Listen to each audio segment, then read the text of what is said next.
নাৰীৰ দুৰ্বল মন যিকোনো মুহূৰ্ততে পিছল খাব তোমাক এইবোৰ কথা নোকোৱা হ'লে ভাল আছিল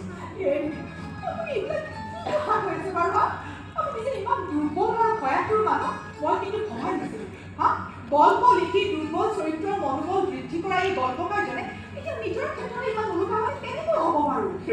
মই বুজি পাইছোঁ বুজিছা এই গল্প লিখি সাহস দিবলৈ বৰ ভাল কিন্তু বাস্তৱত বৰ কঠিন হ'ব কিয় আমি আপোনাৰ গল্পৰ ধুনীয়া জীৱনবোৰ বাস্তৱত কৰিবলৈ চেষ্টা কৰিম সঁচাকৈ কৈছোঁ সঁচাকৈ কৈছোঁ পৰিৱেশৰ কথা উলিয়াই নাথাকিব মইনো কোন কৰি থাকোঁ বাৰু আপুনিহে কৰি থাকে ঠিক আছে ঠিক আছে আজি হ'ব এতিয়া আহক গল্প কেনিমান